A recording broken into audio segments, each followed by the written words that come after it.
Hello and welcome to Coach's Corner. I'm Dean Meagher. Today I want to talk about reducing the amount of three putts that you have in a round of golf. One of the great ways of cutting shots off your handicap is to make sure that you are two putting or one putting when you arrive on the green. Now at Eleanor, that is not an easy task. We have a lot of very difficult greens here that are tough to read. Generally there's a lot of different breaks in the one putt. You might be left to right and right to left. You might be uphill and downhill.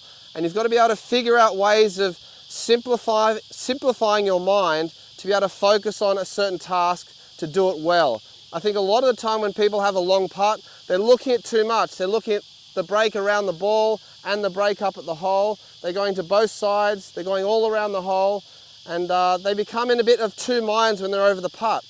It's very important when you're over the putt that you give your mind a very simple task, especially on the golf course. And so my strategy that I'd recommend people do, which I've done for a long time, is to really study the last 15 feet of the putt. So I might, of course, survey a lot of the putt, but in the last sort of few moments before I'm going to putt, I want to check on what's going to happen in those last 15 feet. So as part of my green reading, I'll come up to 15 feet short of the hole, hover my putter over the line, and just get a sense, if I was putting from here, what the break is going to do. Is it going to be left to right, right to left? Is it up the hill or down the hill? I'll just back up from that 15 feet sort of area and just scan that last bit. Is it uphill or downhill?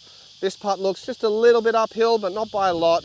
I think it's going to go downhill there, but I'm really not paying as much attention to what's around here and what's around my feet and what I feel over the ball, because you'll get tricked a lot of the time. If I was to say what I feel here, I feel like the ball's below my feet. I feel like it's left to right. And then if I use that as my green read, I'm going to be too affected by what's going to happen here at the start, because the reality is you're going to hit this putt pretty firm. It's not going to do much turning in the first 20 feet. The ball's traveling too fast across the green.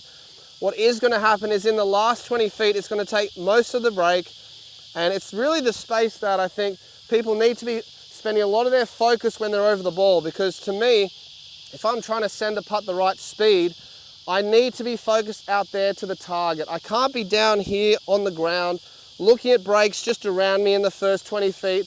I'm actually going to skip my eyes past that and look at the last 15 feet and only scan my eyes over that area. So right before the putt, when I'm having my practice swings, my eyes are scanning 15 feet and up to the hole.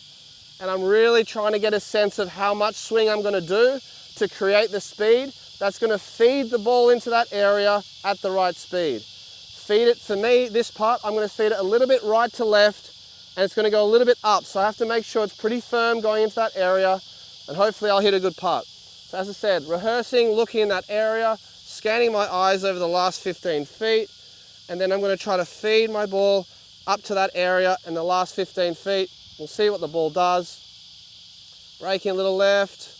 Okay, good speed, pretty happy with that. So again, I find it's just really important to get my eyes out there, last 15 feet, doing practice swings, scanning my eyes over that area, and you'll get less tricked at Eleanor if you do that.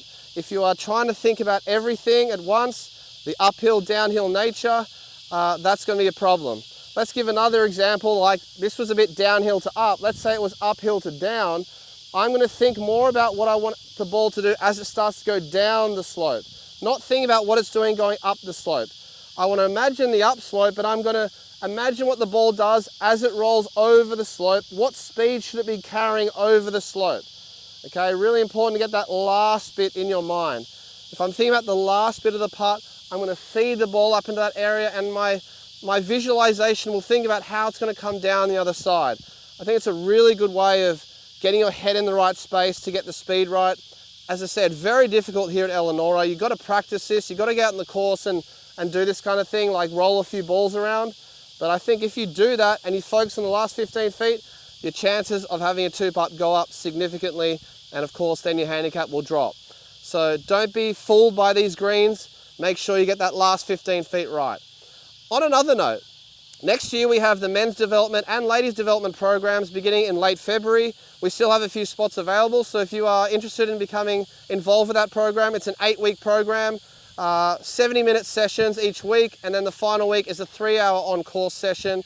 We have been Gillian and I have been loving giving these clinics for the last 5 years. We've changed them slightly, we've noticed things, we're getting better with this program. This program is going to actually entail a little bit more mobility and flexibility and strength into the program, just to give people a bit of a sense of how important it is to be strong enough and mobile enough to play good golf consistently. We really want to get on top of the basics as well. It's very important that every player starts the year making sure their grip, alignment and setup keys are in place for not only their full swing, but every part of their game. Make sure your setup is right so that you can swing your best and give yourself the best chance at playing good golf. If your setup is wrong, if there's little mistakes that you're making with your setup, you're going to have to find ways of fixing it during your swing, and that starts down many different slippery slopes to bad golf. So if you're a golfer that wants to get off to a good start in 2025, join this program. It's a lot of fun. We have a lot of good vibes in this program, and a lot of laughs and a lot of learning. So please get involved. It's something the coaches here love to give, and we want to make sure members have a great year next year. So put your name down, practice your putting, have a great year 2025. More videos to come, of course, but look forward to hearing how you go with your putting.